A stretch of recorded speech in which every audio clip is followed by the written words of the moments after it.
Welcome to BDD news bulletin లో ముందుగా headlines.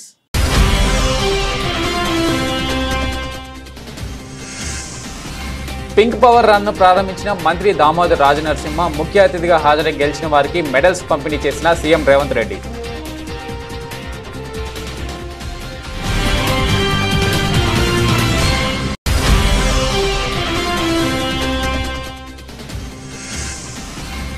పేదలకు ఇళ్లు లేకుండా చేయడమే రేవంత్ రెడ్డి లక్ష్యమన్న బీఆర్ఎస్ ఎమ్మెల్యే హరీష్ రావు. బాధితుల పట్ల ప్రభుత్వం దారుణంగా వ్యవహరిస్తుందని విమర్శ.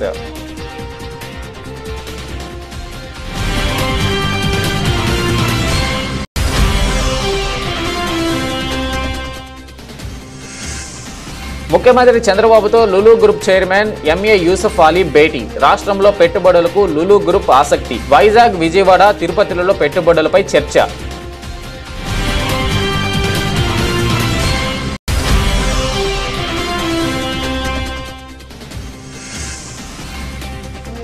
మూసీ హైడ్రా బాధితులకు అండగా బీఆర్ఎస్. హైదర్ షా కోర్టులో ఇళ్లను పరిశీలించిన పార్టీ నేతలు.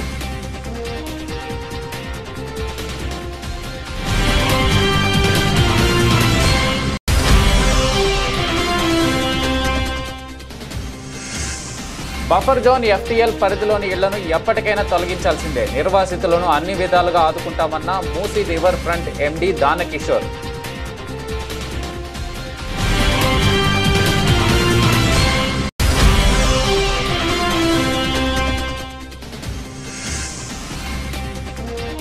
బంగ్లాదేశ్తో T20 సిరీస్కు జట్టు ప్రకటన. సారథ్యం వహించనున్న సూర్యకుమార్ యాదవ్.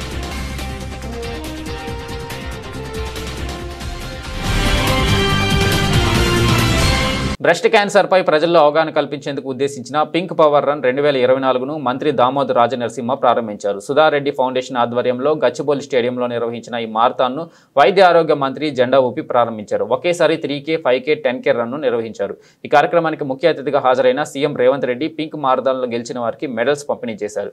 ఈ కార్యక్రమంలో సుమారు 5,000 మంది పాల్గొన్నారు. గిన్నిస్ బుక్ ఆఫ్ వరల్డ్ రికార్డ్స్లో స్థానం సంపాదించేందుకు ఈ కార్యక్రమాన్ని పెద్ద ఎత్తున ఏర్పాటు చేశారు. Pink Power Run. I'm proud to say that Telangana is committed to improving healthcare for women. We believe that health of women is foundation to the well-being of families and communities. I congratulate all the participants here today. Your presence shows solidarity and women across the state who face health challenges.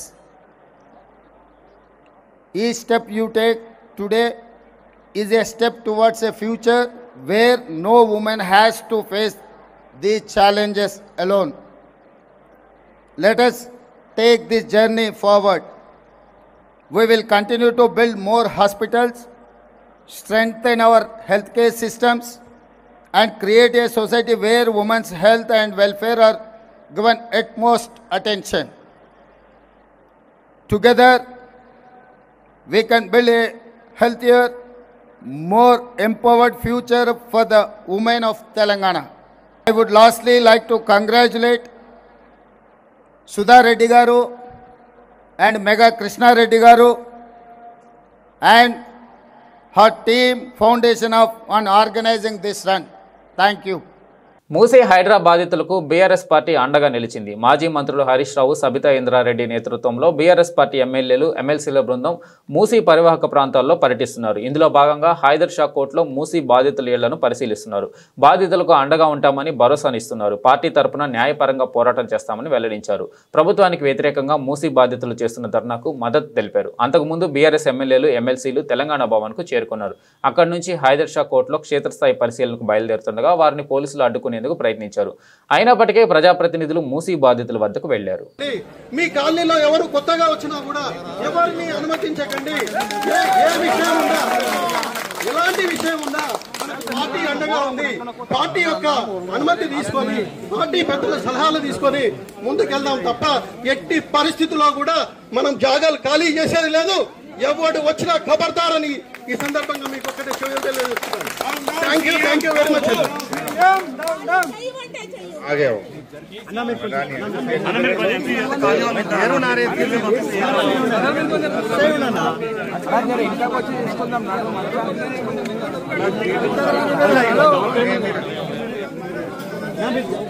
Sir మేము మూసి బాధితులం sir.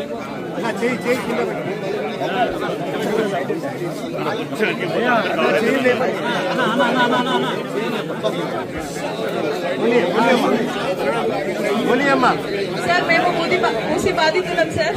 TV on చేస్తే red line అంటారు, blue line అంటారు, మాకేమి తెలియదు sir ఏ red line ఏ blue line కానీ చెప్పారు వెళ్ళిపోతుంది అని సర్వేలో చెప్తున్నారు సార్. మాకున్నది ఒకే ఒక ఇల్లు సార్, మీద ఏమీ ఆస్తులు లేవు. ఒక్క ఇల్లు కోసమే మేమిద్దరం కష్టపడుతున్నాము. మేము ఐటీ జాబ్ వాళ్ళం, మాకు ఎప్పుడు ఉద్యోగాలు ఉంటాయో తెలియదు, ఎప్పుడు వెళ్తాయో కూడా తెలియదు. ముఖ్యమంత్రి నారా చంద్రబాబు నాయుడుతో Lulu group international chairman Yusuf Ali భేటీ అయ్యారు. ఉండవల్లిలోని తన నివాసంలో మధ్యాహ్నం దాదాపు 2 గంటల పాటు ముఖ్యమంత్రితో లులు గ్రూప్ చైర్మన్ యూసఫ్ అలీ సమావేశమయ్యారు. ఆయనతో పాటు వచ్చిన బృందం రాష్ట్రంలో పెట్టుబడులపై చంద్రబాబుతో చర్చించారు. విశాఖలో మాల్ మల్టీప్లెక్స్, విజయవాడ, తిరుపతిలో హైపర్ మార్కెట్ మల్టీప్లెక్స్ నిర్మించే అంశంపై చర్చలు జరిపారు. అదేవిధంగా రాష్ట్రంలో ఫుడ్ ప్రాసెసింగ్ ఇండస్ట్రీలో పెట్టుబడులు పెట్టేందుకు లులు గ్రూప్ ఆసక్తి చూపింది. గత తెలుగుదేశం ప్రభుత్వ హయాంలో విశాఖలో పెట్టుబడులకు లులు గ్రూప్ నాడు ప్రభుత్వంతో ఒప్పందం చేసుకుంది. అయితే తర్వాత వచ్చిన ప్రభుత్వ తీరు కారణంగా లులు గ్రూప్ రాష్ట్రం నుంచి వెనక్కిపోయింది. మళ్లీ చంద్రబాబు నాయుడు ముఖ్యమంత్రి కావడంతో పెట్టుబడులు పెట్టేందుకు ప్రపంచ ప్రఖ్యాత సంస్థ లులు గ్రూప్ ఆసక్తి చూపించింది. ఆ సంస్థ చైర్మన్ తన బృందంతో వచ్చి ముఖ్యమంత్రిని కలిశారు. లులు గ్రూప్ చైర్మన్తో సమావేశం సందర్భంగా పెట్టుబడులకు సంబంధించిన పలు అంశాలపై ముఖ్యమంత్రి వారితో చర్చించారు. ఈజ్ ఆఫ్ డూయింగ్ బిజినెస్ తో పాటు స్పీడ్ ఆఫ్ డూయింగ్ బిజినెస్ కు తాము సహకారం ప్రాధాన్యం ఇస్తున్నామని తెలిపారు. లులు గ్రూప్ తిరిగి ఏపీలో పెట్టుబడులు పెట్టేందుకు ఆసక్తి చూపడంపై ముఖ్యమంత్రి ఎంతో సంతోషం వ్యక్తం చేశారు. లులు గ్రూప్ వంటి సంస్థల రాకతో పారిశ్రామికవేత్తల్లో రాష్ట్రంలో పెట్టుబడులపై ఆసక్తి చర్చ జరుగుతుందని, ఇది రాష్ట్రానికి మేలు చేస్తుందని సీఎం అభిప్రాయపడ్డారు. రాష్ట్రంలో పెట్టుబడులను ప్రోత్సహించడానికి తాము తీసుకువస్తున్న నూతన పాలసీల గురించి చంద్రబాబు లులు గ్రూప్ చైర్మన్ కు వివరించారు. రాష్ట్రంలో 3 ప్రాంతాల్లో పెట్టుబడులు పెట్టేందుకు ఆసక్తి చూపినందుకు ధన్యవాదాలు తెలిపారు. లులు గ్రూప్ చైర్మన్ తో పాటు హాజరైన సంస్థ ప్రతినిధులను ముఖ్యమంత్రి ఈ సందర్భంగా సత్కరించారు. కాంగ్రెస్ ప్రభుత్వం చేసే పనులకు హస్తం గుర్తు తీసేసి బుల్డోజర్ గుర్తు పెట్టుకోవాలని బీఆర్ఎస్ ఎమ్మెల్యే హరీష్ రావు అన్నారు. కొడంగల్లో సీఎం రేవంత్ రెడ్డి కట్టుకున్న ఇల్లు కుంటలో ఉందని, ఆయన తమ్ముడి ఇల్లు FTLలో ఉందని, ముందు మీ ఇల్లు కూల్చుకొని తర్వాత పేద ప్రజల దగ్గరికి రావాలన్నారు. మీకో న్యాయం, పేద ప్రజలకు ఒక న్యాయమా అని ప్రశ్నించారు. బాధితుల పట్ల ప్రభుత్వం దారుణంగా వ్యవహరిస్తుందని విమర్శించారు. ఇచ్చిన హామీలపై కాంగ్రెస్ సర్కారు దృష్టి సారించాలని హితవు పలికారు. తెలంగాణలో ఈ బుల్డోజర్ రాజకీయాలేంటని ప్రశ్నించారు. హైదరాబాద్ హైదర్ షా కోర్టులో మూసి హైడ్రా బాధితుల ఇళ్లను ఎమ్మెల్యే హరీష్ రావు, సబితా ఇంద్రారెడ్డి నేతృత్వంలోని బీఆర్ఎస్ ఎమ్మెల్యేలు, ఎమ్మెల్సీల బృందం పరిశీలించింది. ఈ సందర్భంగా హరీష్ రావు మాట్లాడుతూ పేదలకు ఇళ్లు లేకుండా చేయడమే రేవంత్ లక్ష్యంగా ఉందన్నారు. అవసరమైతే బుల్డోజర్లకు అడ్డంగా ఉంటామని చెప్పారు. ధైర్యంగా ఉండాలని, ఆత్మవిశ్వాసం కోల్పోవద్దని బాధితులకు ధైర్యం నూరుపోశారు. ఈ ప్రభుత్వం మీ ఇల్లు ముట్టుకోకుండా తామే ఒక రక్షణ కవచంలో నిలబడతామన్నారు. బుల్డోజర్ వచ్చినా, జేసీబీ వచ్చినా ముందు మమ్మల్ని ఎత్తాలి తప్ప మీ ఇళ్లను ఎత్తనిచ్చే ప్రశ్నే లేదన్నారు. ముందుగా మీకు ఒకటే మాట, ధైర్యంగా ఉండండి. ఎవరు ఆత్మవిశ్వాసాన్ని కోల్పోదు. ఎట్టి పరిస్థితుల్లో ఈ ప్రభుత్వం మీ ఇండ్లు ముట్టుకోకుండా, అవసరమైతే మేమే ఒక రక్షణ కవచంలాగా గోడగా మేము ఎమ్మెల్యేలమందరం వచ్చి మీకు నిలబడతాం. బుల్డోజర్ వచ్చినా, ఏ జేసీబీలు వచ్చినా ముందు మమ్మల్ని ఎత్తాలి తప్ప మీ ఇళ్లను ఎత్తనిచ్చే ప్రశ్నే లేదు. ధైర్యంగా ఉండండి. కొంతమంది చెల్లెళ్ళు కొంతమంది మాట్లాడుతూ తమ ఆవేదన వెలుబుచ్చుతా ఉన్నారు. ఎందుకంటే ఇప్పటికే ఈ హైడ్రా పుణ్యమాని 3 ఆత్మహత్య చేసుకున్నారు. 3 ప్రాణాలు పోయినాయి ఇప్పటికే. ఇంకెవరు చనిపోవద్దు దయచేసి. అలాంటి ధైర్యాన్ని కోల్పోయే పని చేయకండి. We are all with you.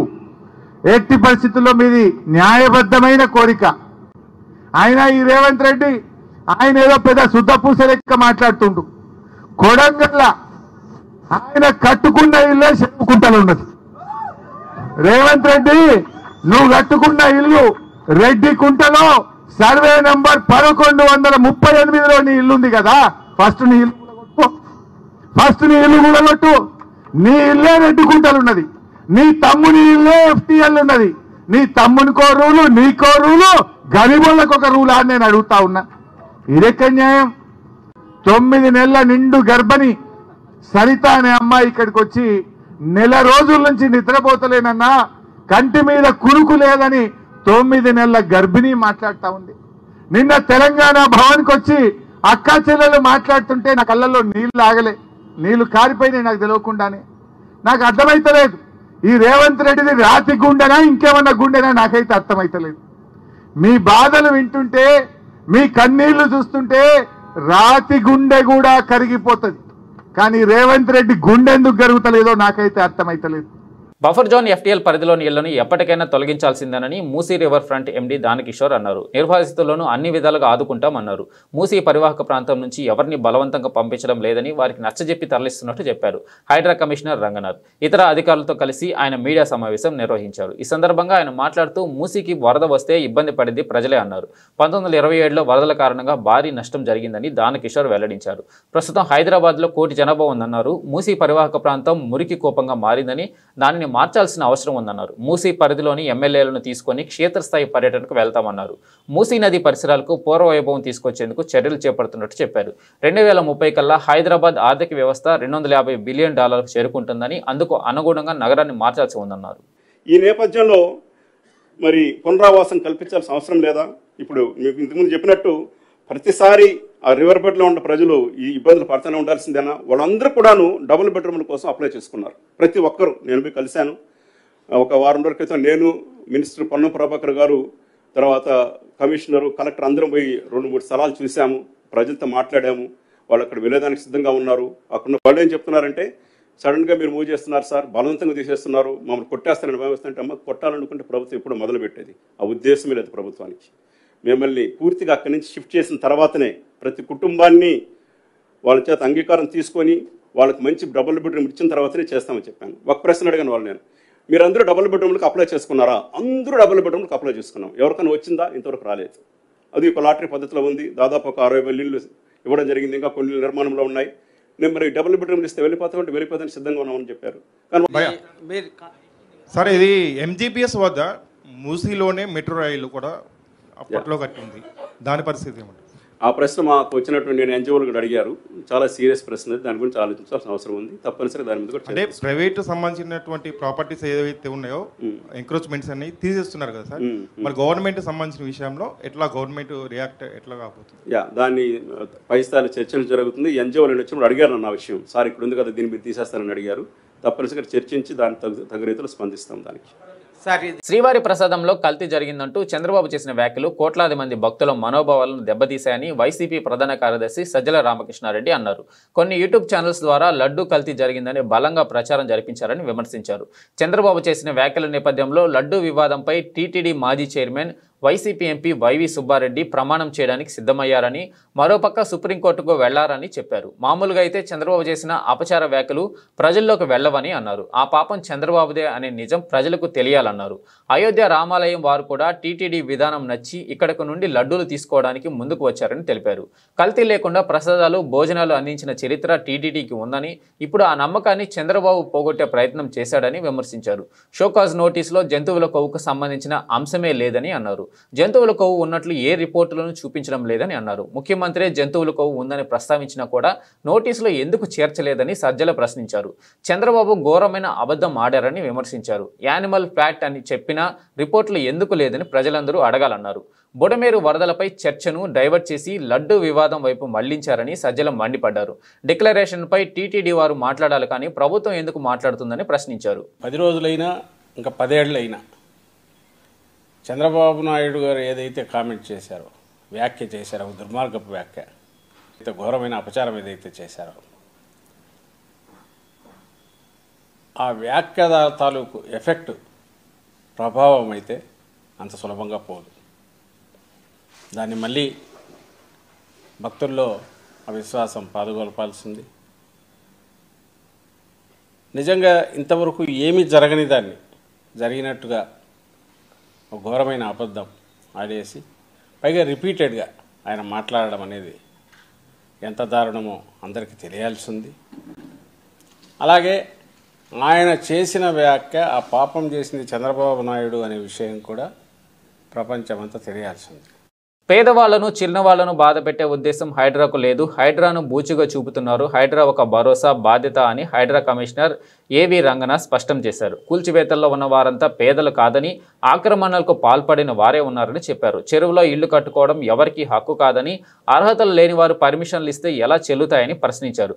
అక్రమ కట్టడాలను మాత్రమే హైడ్రా కూల్చివేస్తుందని, జీహెచ్ఎంసీ, హెచ్ఎండిఏ, పంచాయతీ అనుమతులు ఉన్న వాటిని కూల్చడం లేదని, ప్రజలు నివాసం ఉండే ఇళ్లను కూడా కూల్చడం లేదని తెలిపారు. కూల్చివేతలకు సంబంధించి ముందే సమాచారం ఇస్తున్నామని, ఒకవేళ ఖాళీ చేయకుంటే మరింత సమయం ఇస్తున్నామని చెప్పారు. సచివాలయంలో శనివారం నిర్వహించిన మీడియా సమావేశంలో ఆయన మాట్లాడుతూ హైడ్రాకు సంబంధించిన పలు విషయాలను వివరించారు. హైడ్రాపై జరుగుతున్న ప్రచారాన్ని ఖండించారు.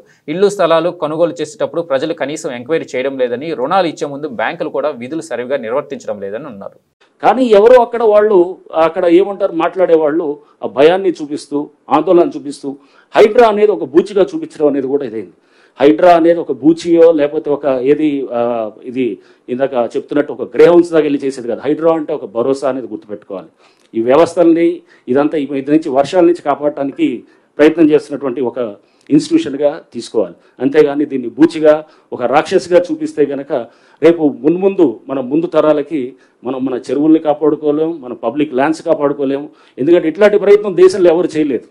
కేవలం ప్రభుత్వం చేసినప్పుడు ఈ ప్రభుత్వం యొక్క ఒక మంచి సంకల్పంతో ఇది చేసినప్పుడు ముఖ్యమంత్రి గారు చాలా స్పష్టంగా చెప్పారు. దీన్ని మనం చాలా జాగ్రత్తగా నోటీసులు ఇవ్వాల్సిన అవసరం లేదు. వాటర్ బాడీస్లో కనుక స్ట్రక్చర్స్ ఉంటే కనుక నోటీసులు ఇవ్వాల్సిన అవసరం లేదు. అయినా కానీ కూడా వాళ్ళకి ముందుగా చెప్తున్నాం. చెప్పేసి వాళ్ళకి ముందుగా నోటీసులు ఇచ్చి వాళ్ళకి అందరికీ కూడా చాలా స్పష్టంగా క్లియర్గా చెప్తున్నాం, మీరు ఇదిగో ఇదని చెప్పి. అయినా ఇంకా కొంతమంది సీరియస్గా తీసుకోకపోతే ముఖ్యమంత్రి గారు మాకు చెప్పడం కూడా చాలా స్పష్టమైన ఆదేశాలు ఇచ్చారు. చిన్నవాళ్ళు, పేదవాళ్ళు, లోవర్ మిడిల్ సెగ్మెంట్ ఉంటే కనుక వాళ్ళు ఎవరికి కూడా మనకి సఫిషియెంట్ టైం ఇస్తాం. ఒకవేళ కనుక మనకి వాళ్ళు టైం ఇచ్చిన తర్వాత కూడా వాళ్ళు చేయలేదనుకోండి, ఇంకో 2 రోజులు ఇద్దాం, పోయేదేం లేదు. తప్పకుండా దాన్ని అంటే ఇప్పుడు మాడిఫైడ్ దీంట్లో కూడా వాళ్ళని ఆ చిన్నవాళ్ళు, పేదవాళ్ళు ఉంటే కనుక ఆ స్ట్రక్చర్స్ని ఎక్కడ కూడా మేము చేయము. అది వాళ్ళకి కావాల్సిన సఫిషియెంట్ టైం ఇస్తాం. సఫిషియెంట్ టైం ఇచ్చి వాళ్ళని వెకేట్ చేసుకునే దానికి కూడా వాళ్ళకి మేమంతా కూడా అక్కడ వాళ్ళకి ఆ పరిస్థితులు వచ్చేటటువంటిదిగా ఫెసిలిటేట్ చేస్తామని కూడా మేము చెప్తున్నాం. దయచేసి ఏంటంటే హైడ్రాని ఒక భయం కింద, ఒక బూచి కింద చూపించడం మానేయాలి. ఫస్ట్ దీనికి చాలా హైప్ ఇచ్చేసి రేపు హైడ్రా వస్తుంది, కూల్ చేస్తున్నారు, అది చేస్తున్నారు అనేది కాదు. హైడ్రా అనేది ఒక బాధ్యత, ఒక భరోసా అనేది మళ్ళీ ఒకసారి మీ అందరూ కూడా నేను చెప్పదలుచుకున్నాను. ఆ పర్మిషన్స్ ఉన్నాయని వాళ్ళు అనుకుంటున్నారు. ఆ పర్మిషన్స్ క్యాన్సిల్ అయ్యి సంవత్సరాలు అయిపోయి అది ఆల్రెడీ కేసులు అవుతున్నాయి, సస్పెన్షన్లు అయినారు, కేసులు అయిపోయినాయి, రిజిస్ట్రేషన్ కూడా ఆపిచ్చారు. ఎవరిని తప్పట్టాలి? ఆ బిల్డర్ని తప్పట్టాలి. ఆ బిల్డర్ని పట్టుకొని అడగాల్సింది పోయి, లేకపోతే డ్యూ డెలిజెన్స్ చేయకుండా మీరు కొలగొడుతున్నారంటే కనుక అసలు పర్మిషన్ లేని స్ట్రక్చర్ అది. రెండోది నేను ఇప్పుడు చెప్పేది అదే. ఇప్పుడు మీ అందరికీ పర్మిషన్ ఒకటి, ఇప్పుడు సర్పంచ్ తోటి గండిపేటలో సర్పంచ్ ఇచ్చారు పర్మిషన్. సర్పంచ్ అసలు పర్మిషన్స్ ఇవ్వచ్చా? లేదు కదా. పంచాయత్ సెక్రటరీ ఇవ్వాలి. అది కూడా ఇప్పుడు యాంటీ డేట్ తోటి 2009 కన్నా ముందు డేట్స్ తోటి ఇచ్చుకొని ఇది ఏ కాగితం అంటే ఆ కాగితం పర్మిషన్ అవుతుందా? అట్లాంటిది ఇది invalid, illegal permission is no permission. రెండోది అసలు మీరు సమయం ఇవ్వట్లేదు, నోటీసులు ఇస్తున్నారు. మీకు చెప్తుంది ఇప్పుడు మీకు చెప్తున్న ఎగ్జాంపుల్ ఉదంతాలన్నిటి కూడా వాళ్ళకి చెప్పినప్పుడు కమ్యూనికేషన్ గ్యాప్, కొన్ని సందర్భంలో కమ్యూనికేషన్ గ్యాప్ ఏదైతే ఉన్నదో దాన్నే మీకు చెప్తున్నాను. అది కింద వాళ్ళకి చేర్చడంలో వాళ్ళు ఎవరు ల్యాండ్ ఓనర్స్కి ఇచ్చాం. ల్యాండ్ ఓనర్స్కి ఇచ్చినప్పుడు ఆ బిల్డింగ్ స్ట్రక్చర్ ఉన్న వాళ్ళకి కమ్యూనికేషన్ వాళ్ళు చేయలేదు. కొంతమంది చేసిన వాళ్ళేమో తీసుకున్నారు ముందే, చేయని వాళ్ళేమో చేయట్లేదు. అండ్ ఎట్లానే ఇది అంటే నేను అనేది ఈ గ్యాప్ దాన్ని ఉంటుందని ఇంకా ముందు కూడా. ఎందుకంటే పేదవాళ్ళకి లేకపోతే దిగువ మధ్య తరగతి వాళ్ళకి ఇబ్బంది చేయాలనేది హైడ్రా కానీ ప్రభుత్వం యొక్క అభిమతం కాదు. రాష్ట్ర బీసీ ఈడబ్ల్యూఎస్ సంక్షేమ చేనేత మరియు జౌళి శాఖ మంత్రి ఎస్ సవిత విజయవాడ చేనేతలకు ఆర్థిక భరోసా కల్పించేలా రాష్ట్ర వ్యాప్తంగా ఎగ్జిబిషన్లు, హ్యాండ్లూమ్ బజార్లు ఏర్పాటు చేయనున్నట్లు రాష్ట్ర బీసీ ఈడబ్ల్యూఎస్ సంక్షేమ చేనేత మరియు జౌళి శాఖ మంత్రి ఎస్ సవిత తెలిపారు. విజయవాడ నగరంలోని పీవీపీ స్క్వేర్ మాల్లో ఏర్పాటు చేసిన హ్యాండ్లూమ్ బజార్ను శనివారం ఆమె జ్యోతి వెలిగించి ప్రారంభించారు. ఈ సందర్భంగా నిర్వహించిన విలేకరుల సమావేశంలో మంత్రి మాట్లాడుతూ చేనేత కార్మికులకు పరిశ్రమ అభివృద్ధి సీఎం చంద్రబాబు నాయుడు అధిక ప్రాధాన్యమిస్తున్నారు. ప్రస్తుత మార్పులకు అనుగుణంగా ట్రెండ్కు తగ్గట్టుగా చేనేత దుస్తుల తయారీలో డిజైన్లను క్రాఫ్ట్ కౌన్సిల్ ఆఫ్ ఏపీ ఆధ్వర్యంలో నూతన డిజైన్లు రూపొందిస్తున్నామన్నారు. ఈ డిజైన్లను చేనేత వస్త్రాల తయారీలో వినియోగించేలా రైతన్నలకు శిక్షణ ఇస్తున్నామన్నారు. చేనేత వస్త్రాల తయారీలో న్యాచురల్ కలర్స్ వినియోగంపై ప్రత్యేక శిక్షణ కార్యక్రమాలు నిర్వహిస్తున్నామన్నారు. కేవలం డిజైన్లు రూపొందించడమే కాకుండా నేతన్నలు తయారు చేసే వస్త్రాలకు మార్కెటింగ్ సదుపాయం కూడా చంద్రబాబు ప్రభుత్వం కల్పిస్తుందన్నారు. అంతిమంగా చేనేతలకు మేలు చేయాలన్నదే సీఎం చంద్రబాబు నాయుడు ప్రధాన లక్ష్యం అన్నారు. ఈరోజు పీవీపీ మాల్లో హ్యాండ్లూమ్స్ బజార్ ఏర్పాటు చేశారు. వారికి కూడా ప్రత్యేకమైన ధన్యవాదాలు కూడా మేము తెలియజేస్తున్నాం. గత 6 సంవత్సరాలుగా ఈ మాల్ వాళ్ళు కూడా ఉచితంగా ఇవ్వటం, ఈరోజు మొదలుపెట్టి గాంధీ జయంతి వరకు హ్యాండ్లూమ్స్ బజార్ ఇక్కడ స్టార్ట్ అవుతుంది. మేము తెలియజేసేది ఒకటే, ప్రజలందరికీ నేను తెలియజేసేది ఒకటే, దయచేసి చేనేతలను కాపాడండి. అందరూ చేనేత వస్త్రాలు వారానికి ఒక్కరోజైనా ధరించవలసిందిగా కూడా కోరుకుంటున్నాం. అదేవిధంగా ఆరోగ్యానికి కూడా చాలా మంచిదన్న విషయాన్ని కూడా మీకు తెలియజేస్తున్నాం. ముఖ్యమంత్రి చంద్రబాబు నాయుడు గారు కూడా గత 100 రోజుల్లో చేనేతలకు పెద్దపీట వేయాలి, గత పూర్వవైభవం తీసుకురావాలనే ఆలోచనలోనే మమ్మల్ని కూడా దశాదిశ నిర్దేశించారు. ఏదైతే చేనేతలు తయారు చేసిన వస్తువులు ఏ విధంగా మార్కెటింగ్ తీసుకెళ్ళాలి, ఈరోజు ట్రెండ్ ప్రకారం వాళ్ళకి శిక్షణా తరగతులు ఇచ్చి, ఎక్కడైతే ఈ మోడర్న్ విధానాన్ని మేము కూడా శిక్షణా తరగతులు ఇచ్చి వాళ్ళను ఉత్పత్తి తయారు చేసి అది సెల్లర్స్ బయర్స్ మీటింగ్ కూడా దగ్గరలో పెట్టబోతున్నాం అనే విషయాన్ని కూడా తెలియజేస్తున్నాం. గతంలో కూడా చంద్రబాబు నాయుడు గారే స్వయాన హ్యాండ్లూమ్స్ డేకి చంద్రబాబు నాయుడు గారే వచ్చి హ్యాండ్లూమ్స్ ఎగ్జిబిషన్ కూడా ఓపెన్ చేశారు. స్వయాన ఆ రోజు గతంలో 5 సంవత్సరాల్లో ఎగ్జిబిషన్ పెడితే 20,000 జరిగేది. మళ్ళీ రోజు చంద్రబాబు నాయుడు గారు ఓపెన్ చేసిన ఎగ్జిబిషన్స్లో 3 కోట్ల దాకా కూడా టర్న్ అవ్వలేదు. చేనేతలు అందరికీ ధైర్యం, చంద్రబాబు నాయుడు గారు వచ్చారు, చేనేతలకు అండగా ఉంటారు. వాళ్ళు తయారు చేసిన వస్తువులను కూడా మేము అనేక చోట్ల ఎగ్జిబిషన్స్ కూడా పెట్టి మార్కెటింగ్ కూడా చేయబోతున్నాం అనే విషయాన్ని కూడా మీకు తెలియజేస్తున్నాం. కాంగ్రెస్ ప్రభుత్వం హైడ్రా పేరుతో విధ్వంసం సృష్టిస్తుందని మాజీ మంత్రి సూర్యాపేట ఎమ్మెల్యే జగదీశ్వర్ రెడ్డి మండిపడ్డారు. సూర్యాపేట జిల్లా కేంద్రంలోని సద్దుల చెరువు సమీపంలో గల 30, 42, 43 వార్డుల్లో శనివారం ఆయన పర్యటించారు. గత 4 రోజులుగా కూల్చివేతల కలకలంతో నిద్రలేని రాత్రులు గడుపుతున్న కుటుంబాలకు ధైర్యం చెప్పారు. అనంతరం ఆయన మీడియాతో మాట్లాడుతూ సోయిలేని ప్రభుత్వం, బాధ్యత లేని ముఖ్యమంత్రి, అర్థం పద్దం లేని మంత్రుల పనులతో లక్షలాది మంది ప్రజలు ఇబ్బంది పడుతున్నారన్నారు. పోలీసులను అడ్డం పెట్టుకుని ప్రభుత్వం కూల్చివేతలకు పాల్పడడం ఆశ్చర్యంగా ఉందన్నారు. చెరువుల కుంటలను రక్షించాలని, నీళ్లను సంరక్షించాలని, అయితే అదే సమయంలో ప్రభుత్వానికి ప్రజలపై బాధ్యత కూడా ఉండాలని సూచించారు. ఈ 70 ఏళ్ల కాలంలో ఎక్కడ చెరువులు, నీటి కుంటలు, నాలాలకు బఫర్ జోన్లు నిర్ణయించి బోర్డులు పెట్టలేదని అన్నారు. సూర్యాపేట సద్దుల చెరువు కింద ప్రాంతం ఎట్టి పరిస్థితుల్లోనూ FTL కాదని, తొందరపాటు నిర్ణయం తీసుకుంటే ప్రభుత్వం తీవ్ర ఇబ్బందులు ఎదుర్కోవాల్సి వస్తుందని కలెక్టర్ను కలిసి చెప్పనున్నట్టు తెలిపారు. ఇవాళ ఇప్పుడు ఇన్ని ఇండ్లు కూలగొడితే 1000 కోట్ల ఆస్తి నష్టం అవుతుంది. ప్రజల ఆస్తి, ప్రజలు కష్టపడి వాళ్ళ రక్తం, వాళ్ళ చెమటను ఓడ్చి రూపాయి కూడబెట్టుకుని కట్టుకున్నారు. ఎవరికైనా గింతంత గూడు ఉండాలని కోరిక, అదొక ధైర్యం. ఇల్లు అనేది ఒక ధైర్యం ఒక మనిషికి, కుటుంబానికి. అటువంటిది కొంతకాలం గుడిసెలలో ఉండి రోజు కష్టపడి 2 భార్యాభర్తలు తిప్పలబడి 100-200 మిగిలించుకొని నెమ్మదిగా చేసుకుని కట్టుకున్న ఇల్లు.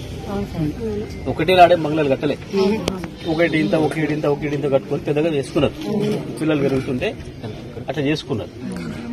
ఇటువంటి ఇళ్లను మేము కూలగొడతాం. ఇప్పటి ప్రభుత్వానికి ఏది కొత్తది కట్టేయడం చేత కట్టలే. కేసీఆర్ కట్టించిండు, మేము కూలగొట్టాలి. కేసీఆర్ పని చేసింది కాబట్టి మేము పని చేయాలనుకుంటున్నాం. కూలగొట్టి పేరు తెచ్చుకుంటాం అనుకుంటున్నారు మూర్తిని. అది జరగదు ఎట్టి పరిస్థితుల్లో.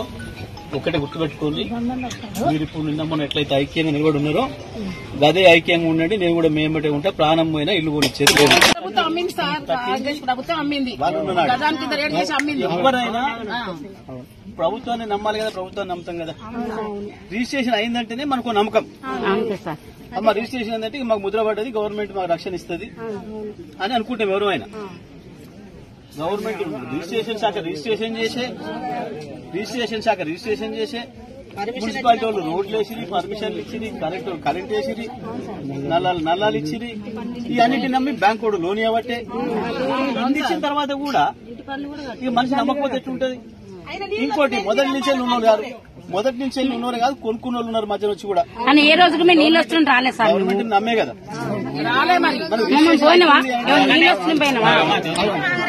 రిజిస్ట్రేషన్ అవుతుంది అని అంటే దాని అర్థం అన్ని మంచిగా ఉంటే రిజిస్ట్రేషన్ అయితే అనుకుంటాం. మనం అన్ని లెక్కకుంటేనే రిజిస్ట్రేషన్ అవుతుంది. ఇది గవర్నమెంట్ చేసే రిజిస్ట్రేషన్ కాబట్టి నమ్ముతాం ఎవరైనా.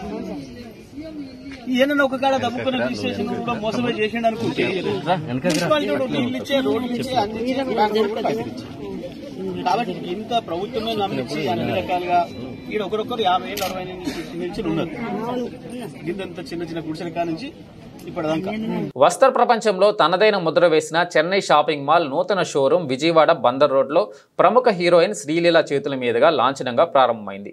చెన్నై షాపింగ్ మాల్ ప్రత్యేకమైన అధునాతన కలెక్షన్తో ఆకట్టుకుందని ప్రతి ఒక్కరూ సందర్శించాలని ఆమె ఆకాంక్షించారు. విజయవాడ బందర్ రోడ్లో చెన్నై షాపింగ్ మాల్ నూతన షోరూంని హీరోయిన్ శ్రీలీల లాంఛనంగా ప్రారంభించారు. ముందుగా మంత్రి పార్థసారథి, ఎమ్మెల్యే గద్దె రామ్మోహన్ రావులు నూతన షోరూంను సందర్శించారు. ఈ సందర్భంగా హీరోయిన్ శ్రీలీల మాట్లాడుతూ చెన్నై షాపింగ్ మాల్ తన చేతుల మీదుగా ప్రారంభోత్సవం చేయడం చాలా సంతోషంగా ఉందన్నారు. విజయవాడలో చాలా షోరూంలు ప్రారంభించానని చెప్పారు. కానీ చెన్నై షాపింగ్ మాల్ ప్రత్యేకత వేరని, వీరి వద్ద శారీస్ కలెక్షన్ చాలా బాగుంటాయన్నారు. మా అమ్మకి పట్టు చీరలు అంటే చాలా ఇష్టమని, అందుకే తాను కూడా పట్టు చీరలు కట్టుకుంటానని చెప్పారు. లైట్ వెయిట్ ఉన్న పట్టు చీరలు అంటే చాలా ఇష్టమని, సందర్భానుసారంగా డ్రెస్సింగ్ స్టైల్ ఉంటుందన్నారు. రవితేజతో తన కొత్త సినిమా ప్రారంభం కానుందని, తమిళం, కన్నడ భాషలో కూడా నటించనున్నానని అన్నారు. తదనంతరం మంత్రి పార్థసారథి, ఎమ్మెల్యే గద్దె రామ్మోహన్ రావు మాట్లాడుతూ విజయవాడలో చెన్నై షాపింగ్ మాల్ ప్రారంభించడం చాలా సంతోషంగా ఉందని, జనార్దన్ రెడ్డి గతంలో తెలుగుదేశం పార్టీలో పనిచేశారని గుర్తు చేశారు. ఎమ్మెల్యేగా కూడా 2 సార్లు గెలిచారని చెప్పారు. జనార్దన్ రెడ్డి ఈ రోజు చెన్నై షాపింగ్ మాల్ నూతన షోరూం విజయవాడలో ప్రారంభించడం సంతోషంగా ఉందన్నారు. చంద్రబాబు నాయుడు అధికారంలోకి వచ్చాక అన్ని శుభ పరిణామాలే అన్నారు. ఇలాంటి షోరూంలు పెట్టడం వల్ల యువతకు ఉపాధి అవకాశాలు దొరుకుతాయన్నారు. సుమారుగా చెన్నై షాపింగ్ మాల్లో 500 పైగా వర్కర్లు పనిచేస్తున్నారని, ఇలాంటి షోరూంలు ఉంటే యువతకు ఉద్యోగాలకి కొరత ఉండదన్నారు. అనంతరం చెన్నై షాపింగ్ మాల్ అధినేత జనార్దన్ రెడ్డి మాట్లాడుతూ ఇప్పటి వరకు రాష్ట్ర వ్యాప్తంగా 19 షాపింగ్ మాల్ ప్రారంభించామని, కస్టమర్ టెస్ట్కు అనుగుణంగా వస్త్రాలను దగ్గరుండి నేయిస్తున్నామని అన్నారు. 99 రూపాయల నుండి 3 లక్షల రూపాయల వరకు చెన్నై షాపింగ్ మాల్లో ప్రతి ఒక్కరూ షాపింగ్ చేసే విధంగా రేట్లు అందుబాటులో ఉంటాయన్నారు. చేనేత కార్మికులకు మా ద్వారా పని కూడా కల్పిస్తున్నామని, కంచి, ధర్మవరం, బెనారస్, ఉప్పాడ వివిధ రకాలైన పట్టు వస్త్రాలు అన్ని సరసమైన ధరలో లభిస్తాయన్నారు. ప్రతి ఒక్కరూ చెన్నై షాపింగ్ మాల్లో సందర్శించాలని విజ్ఞప్తి చేశారు. చాలా చాలా సంతోషంగా ఉంది విజయవాడకి రావడం. అండ్ మొన్న ఉన్న సిచ్యువేషన్స్ తర్వాత, కోలుకున్న తర్వాత, ఐ థింక్ ఇప్పుడు we're seeing the entire weather come back to normal. So అందరికీ, సఫర్ అయిన వాళ్ళందరికీ first of all reaching out to all of them and giving them all of our love. And ఇప్పుడు so అందుకే విజయవాడలో జరుగుతున్న అన్న వెంటనే అమ్మైనా నేనైనా మేము చాలా హ్యాపీ ఫీల్ అయ్యాం. Okay, situations are better now అని. సో ఆ టైంలో హెల్ప్ చేసిన వాళ్ళందరికీ, అలాగే ఇనిషియేటివ్స్ తీసుకున్న వాళ్ళందరికీ I'm reaching out saying thank you. And Chennai shopping mall 19వ స్టోర్ ఓపెన్ చేస్తున్నారు. అండ్ ఇంకో నెక్స్ట్ 6 స్టోర్స్ కూడా నేనే ఓపెన్ చేస్తున్నాను. So I'm very happy their growth. And especially I think saris collections అయినా ఇప్పుడే ఆల్మోస్ట్ ఒక 10 సారీస్ వేసారు నా మీద. సో మీరు చూస్తుంటారు, very beautiful.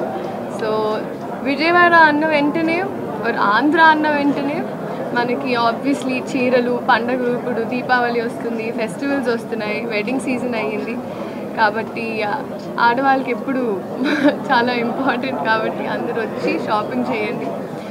And do check the store out, it's very beautiful. So thank you so much. బంగ్లాదేశ్తో జరగనున్న 3 మ్యాచ్ల టీ20 సిరీస్కు భారత జట్టును బీసీసీఐ శనివారం రాత్రి ప్రకటించింది. 15 మంది సభ్యులతో ప్రకటించిన జట్టుకు స్టార్ బ్యాటర్ సూర్యకుమార్ యాదవ్ కెప్టెన్గా వ్యవహరించనున్నాడు. జట్టులో హార్దిక్ పాండ్యా కూడా చోటు దక్కింది. ఇక గత ఐపీఎల్ సీజన్లో సంచలన ప్రదర్శన చేసిన యువ ఆటగాడు మయాంక్ యాదవ్కు తొలిసారి జట్టులో అవకాశం లభించింది. క్రమం తప్పకుండా గంటకు 150 కిలోమీటర్ల వేగంతో బంతులు విసిరి ప్రత్యర్థి బ్యాటర్లను ఇబ్బంది పెట్టిన ఈ పేసర్కు సెలెక్టర్లు తొలిసారి అవకాశం కల్పించారు. ఇక టీ20 వరల్డ్ కప్ 2021లో చివరిసారిగా భారత జట్టుకు ఆడిన వరుణ్ చక్రవర్తి కూడా తిరిగి జట్టులోకి వచ్చాడు. భారత్ తరపున ఆడని కొత్త ఆటగాళ్లు కొందరు ఉన్నారు. మయాంక్ యాదవ్తో పాటు హర్షిత్ రాణా, నితీష్ కుమార్ రెడ్డి జట్టులో ఉన్నారు. బంగ్లాదేశ్తో ప్రస్తుతం టెస్ట్ సిరీస్ ఆడుతున్న ఆటగాళ్లలో ఒకరికి కూడా టీ20లో చోటు దక్కలేదు. బులెటిన్ ముగించే ముందు హెడ్లైన్స్ మరోసారి.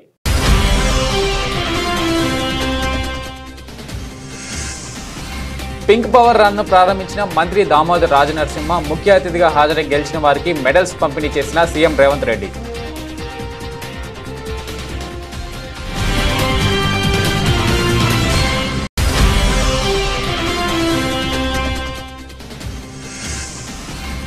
పేదలకు ఇళ్లు లేకుండా చేయడమే రేవంత్ రెడ్డి లక్ష్యమన్న బీఆర్ఎస్ ఎమ్మెల్యే హరీష్ రావు. బాధితుల పట్ల ప్రభుత్వం దారుణంగా వ్యవహరిస్తుందని విమర్శ.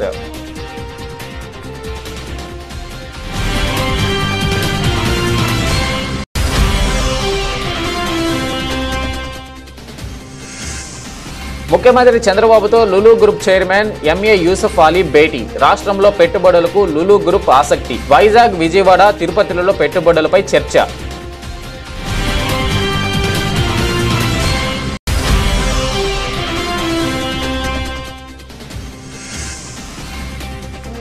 మూసీ హైడ్రా బాధితులకు అండగా బీఆర్ఎస్.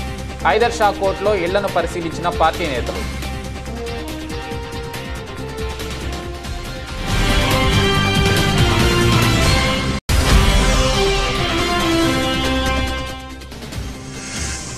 బఫర్ జోన్ ఎఫ్టీఎల్ పరిధిలోని ఇళ్లను ఎప్పటికైనా తొలగించాల్సిందే. నిర్వాసితులను అన్ని విధాలుగా ఆదుకుంటామన్న Musi river front MD Dana Kishore.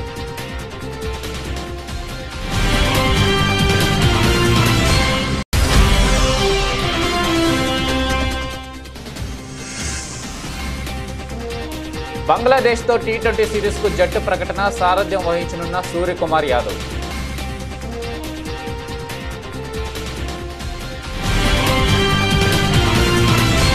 ఇవి బులెటిన్ అప్డేట్స్. చూస్తూనే ఉండండి అవర్ ఛానల్.